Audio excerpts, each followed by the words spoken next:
Olá pessoal, bem-vindos aí a mais um vídeo da nossa série sobre esforços de tração. Esse aqui é o 7º vídeo e hoje nós vamos falar então sobre unidades de medida. Tá? Até agora, pessoal, a gente tratou então as unidades de força como sendo kgf e como unidade de comprimento o milímetro, né, a área milímetro quadrado. Hoje nós vamos ver que existem muitas outras, né? E nós vamos ver como que a gente deve trabalhar essas unidades de medida diferente na resistência dos materiais. Tá bom? Legal. Vamos recordar aqui algumas coisas que a gente já citou para vocês, né? Então, como eu comentei, né, a gente tratou a unidade de medida de massa é o quilograma, né, de força é o quilograma-força, a área milímetro e a tensão kgf por milímetro quadrado. E vocês estão lembrados da equação, né, tensão é força sobre área. Né? Esse conceito, então, de quilograma-força, né, só para a gente recordar, é exatamente a força exercida por uma massa, né, sob a ação da gravidade da Terra ao nível do mar. Então, uma massa de 81,4 kg exerce uma força-peso de 81,4 kgf. Tá? Então, existe essa associação. Legal.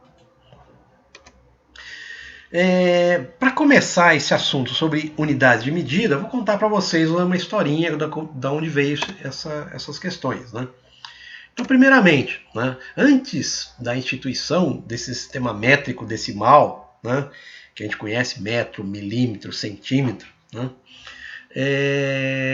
os sistemas eram outros. Né, e eles eram totalmente arbitrários, né, variava de um país para o outro, variava de quem estava definindo essa unidade de medida, era uma bagunça muito grande. Né?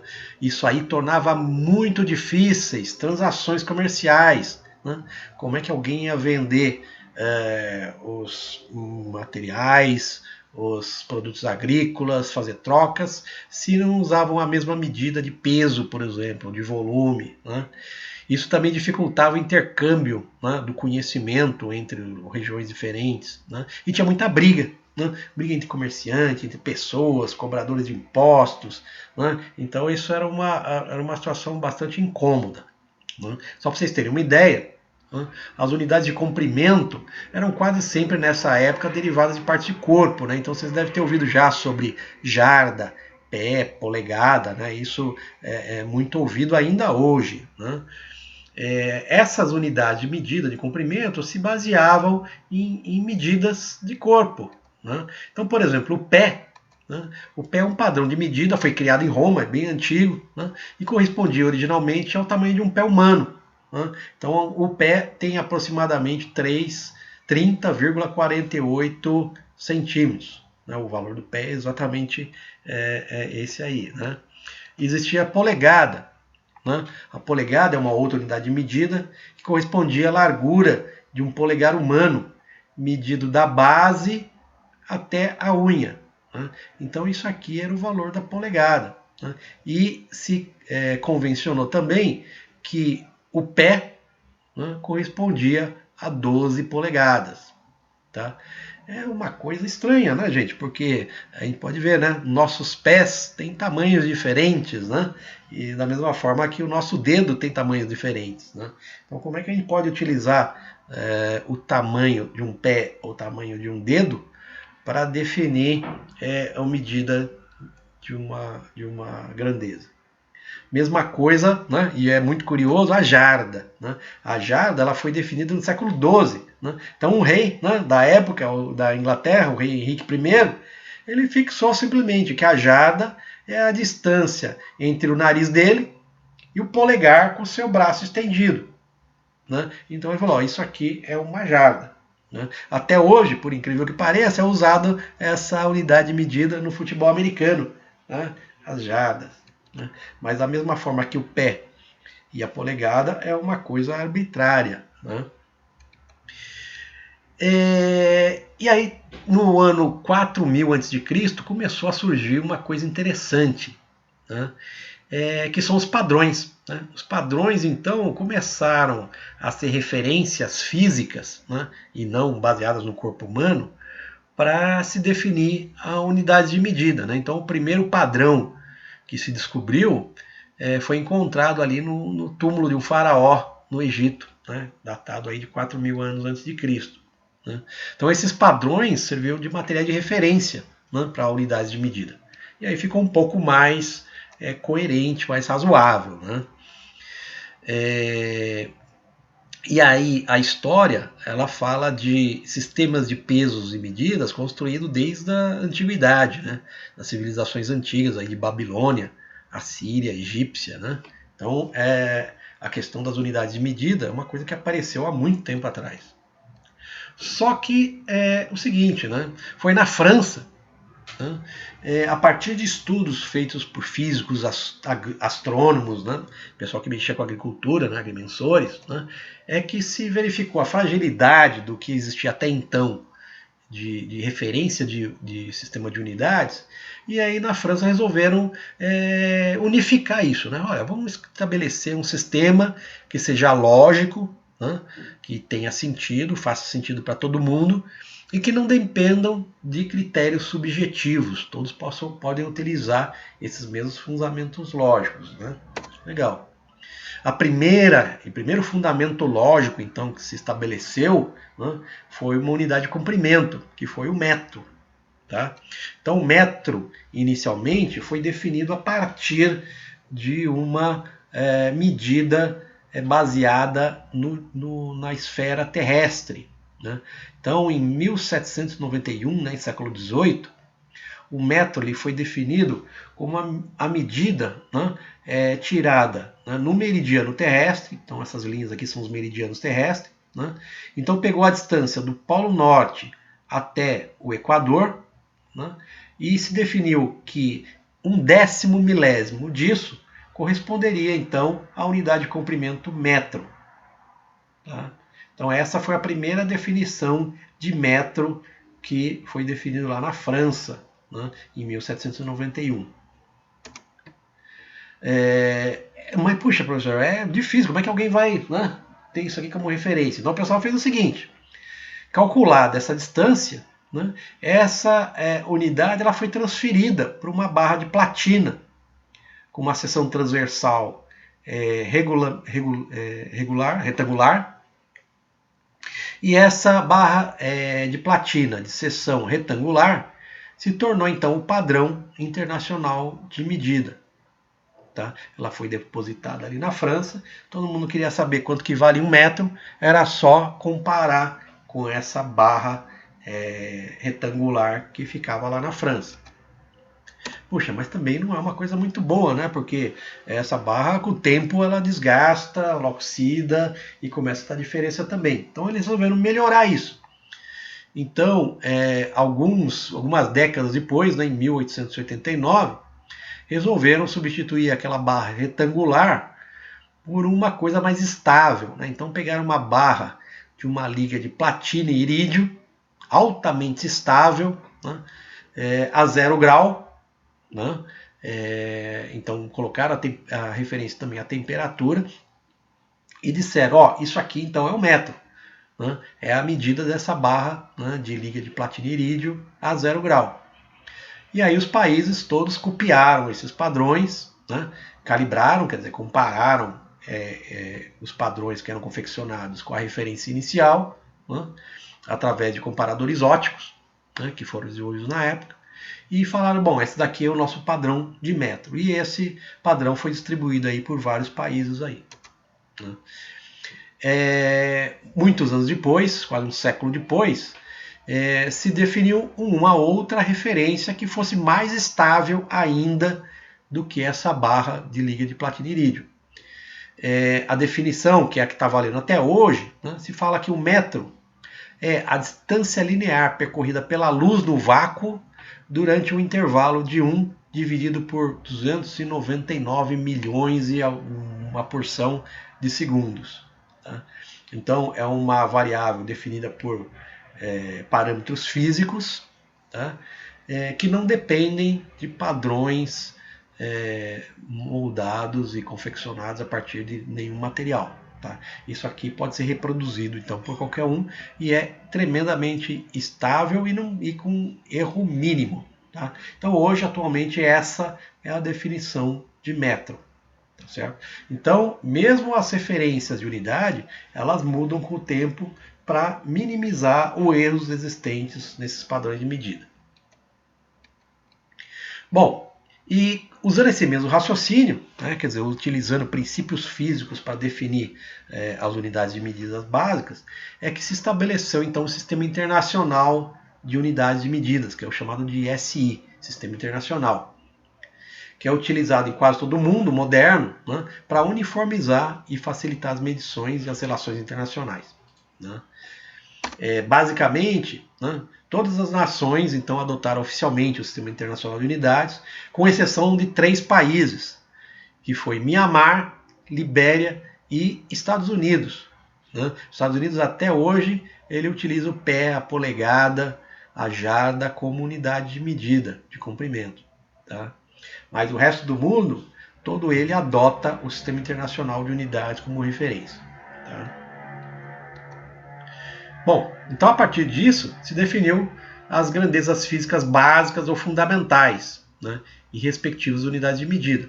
Então se definiu essas 7 grandezas, né, básicas ou fundamentais, porque a partir delas podem se definir todas as outras grandezas e unidades de medida existentes com base nos princípios físicos do que advindos dessas unidades básicas aqui, ó. Então, quais são elas? As unidades, as grandezas físicas fundamentais são comprimento, massa, tempo, corrente elétrica, temperatura, quantidade de matéria e intensidade luminosa. Né? As unidades de medida metro, quilograma, tempo por segundo, corrente elétrica ampere, temperatura Kelvin, quantidade de matéria mol, intensidade luminosa candela. A partir dessas 7 grandezas básicas, a gente consegue definir todas as outras unidades de medida para outras grandezas. Então aqui é uma tabela, só um exemplo. Né? A gente tem desde ângulo, né, até condutância, energia, força, luminosidade, potência, pressão. Né? Então cada uma delas tem sua unidade de medida correspondente. Nessa disciplina resistência dos materiais, a gente vai usar muito, né, a grandeza força, que no sistema internacional tem a nomenclatura de Newton, símbolo N, e a tensão, né, ou pressão, né, que é dada em Pascal, símbolo é PA. Tá bom? Vamos entender um pouco mais essas medidas, então, essas unidades de medidas no sistema SI, como é que são. Bom, então vamos lá. Tudo começa com a segunda lei de Newton. Né? Vocês estão lembrados qual é a segunda lei de Newton? Força é massa vezes aceleração. Né? Isso aí a gente aprendeu na física. Tá? Dessa equação, né, da segunda lei de Newton, né, a gente pode fazer o que é chamada análise dimensional. Né? A gente vai analisar as unidades de medida associadas a cada grandeza. A massa, então, no sistema internacional, a base dela é quilograma. A aceleração no sistema internacional é dada em metros por segundo ao quadrado. Né? Então a unidade de força é dada então em quilograma vezes metro por segundo ao quadrado. Essa unidade aqui, ó, né, foi batizada de Newton. Tá? Então 1 Newton é igual a 1 quilograma vezes metro por segundo ao quadrado. Tá? Outra equação, né, essa que a gente falou bastante aqui nessa disciplina, tensão é força sobre área. Né, fazendo a mesma análise dimensional aqui. Ó, né, a força no sistema internacional é dada em Newton. A área é dado em metro quadrado. Né, essa unidade Newton por metro quadrado é chamada de Pascal, que foi um outro físico daquele período lá. Então a unidade de medida de tensão no sistema internacional é chamado de Pascal. A unidade de força é chamado de Newton. Né? E a unidade de comprimento é metro no sistema internacional, então a área é em metro quadrado. Tá? Bom, E como é que eu associo essas coisas, gente? Né? KGF para Newton, KGF por milímetro quadrado para Pascal. Né? Eu tenho então a correlação entre diferentes unidades. Né? Entre qualquer unidade de medida para uma mesma grandeza, a gente sempre tem essa correlação entre unidades. Então eu tenho fatores de conversão para fazer essa conversão de unidades. Então, por exemplo, a força que é dada nesse sistema inicial como kgf, quilograma-força, ela equivale a 9,8 newtons. Tá?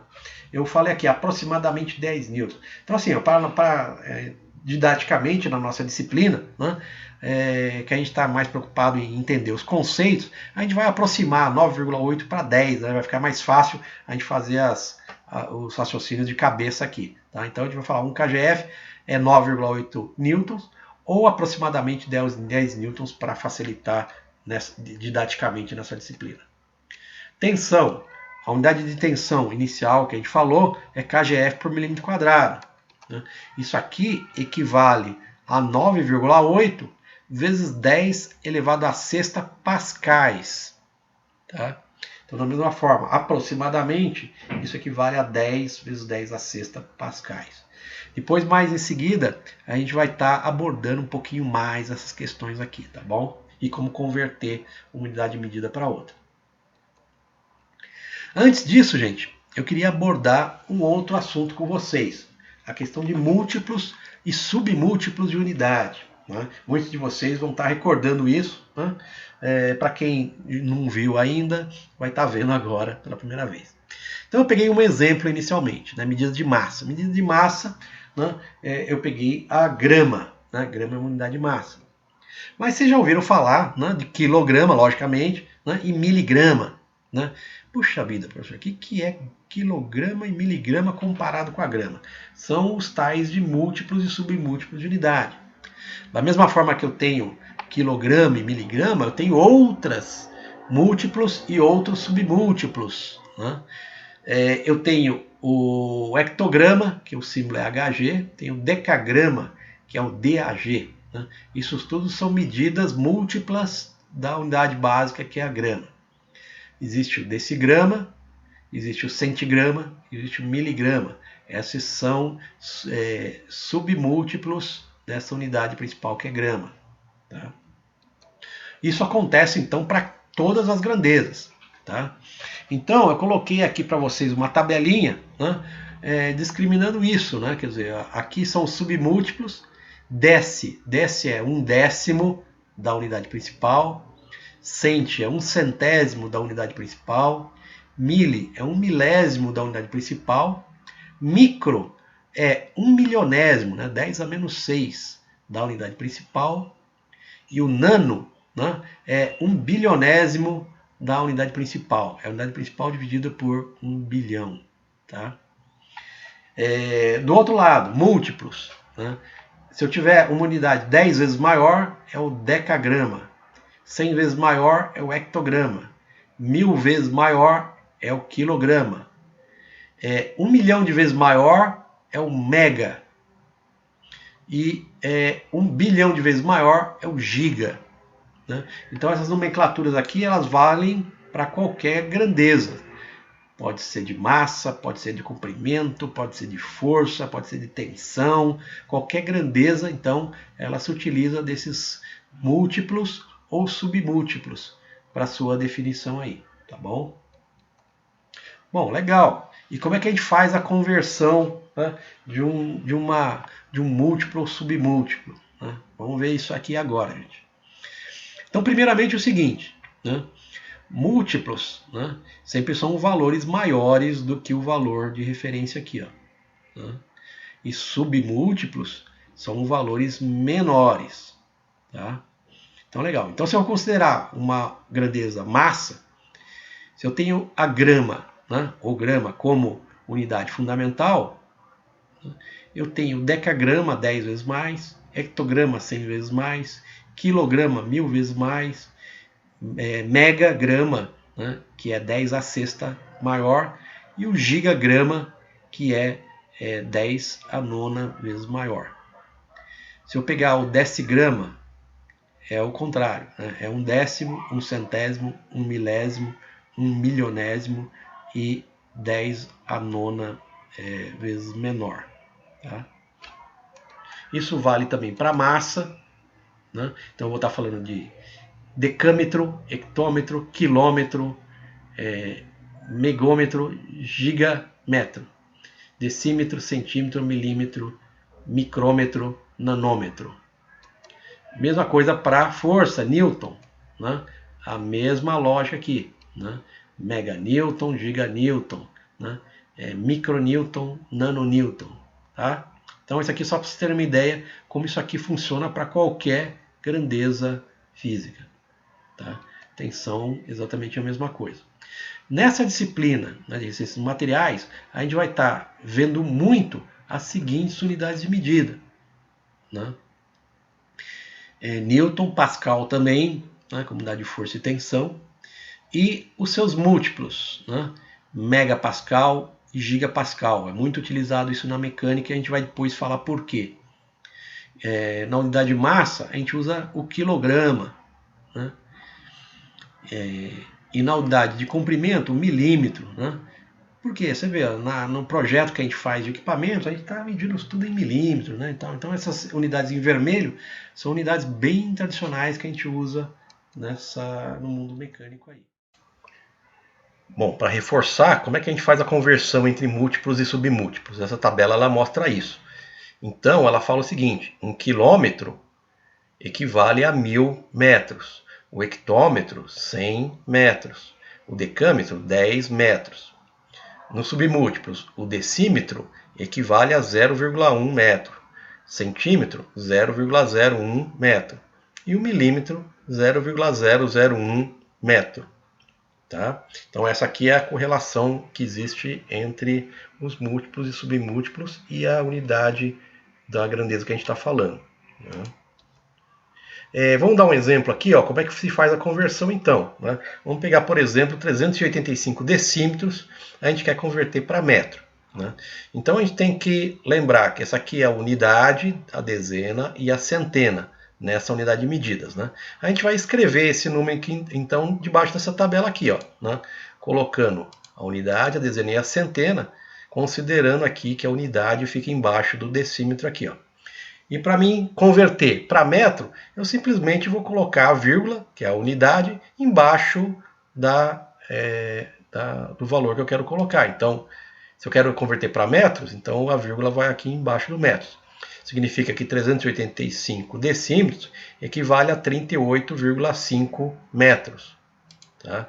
Se eu quero converter agora para decâmetro, o raciocínio é exatamente o mesmo. Né? Coloco o 385, sendo que a unidade está debaixo da unidade de medida aqui, né? Original. Quero converter para decâmetro, então a unidade vai ficar embaixo do decâmetro. A vírgula vai ficar então aqui. 385 decímetros equivale a 3,85 decâmetros. Tá? Vou dar um outro exemplo. Quero converter para quilômetro. Então, a gente já sabe que a vírgula vai ficar embaixo da unidade que eu quero converter aqui. Então, a vírgula vai estar aqui debaixo do quilômetro. Mas não tem nada aqui, professor. É só completar com zeros. Né? E a vírgula debaixo do quilômetro que eu quero converter aqui. Tá? 385 decímetros para centímetros. Mesmo raciocínio. Né? Quero para centímetros, então a vírgula vai estar debaixo dos centímetros. Não tem nada, professor. Então vamos colocar o zero. 0,385 decímetros é 3.850 centímetros. Fácil, né, gente? Né? Para ficar absolutamente claro, mais alguns exemplos. 9,71 grama para miligrama. A unidade aqui qual que é, gente? O valor da unidade em gramas é o 9, certo? Então é o 9 que vai ficar embaixo do grama ali, ó. Para converter em miligrama, a vírgula vai ficar embaixo do miligrama. Não tem nada, professor. Vamos colocar um zero. 0, tá? 9,71 gramas equivale a 9.710 miligramas. Fácil, né? Mesma coisa para quilograma. Né? A unidade embaixo do grama. Né? Vamos converter para quilograma. A vírgula vai ficar embaixo do quilograma. Mas não tem nada, professor. Vamos colocar 0, 9,71 gramas equivale a 0,00971 quilogramas. Para ficar absolutamente claro, mesmo raciocínio. A unidade aqui é o 1, que vai ficar embaixo do quilograma. Quilograma, 1 vai ficar aqui, ó. Beleza? Completa os outros algarismos. Para converter para grama, o 0 vai ficar embaixo do grama. Certo? 1,75 kg equivale a 1.750 gramas. Tá bom, gente? Então é isso. Né? Por hora, assistam o próximo vídeo que a gente vai falar sobre conversão de unidades de medidas que estão em sistemas de unidades diferentes. Tá bom? Até lá!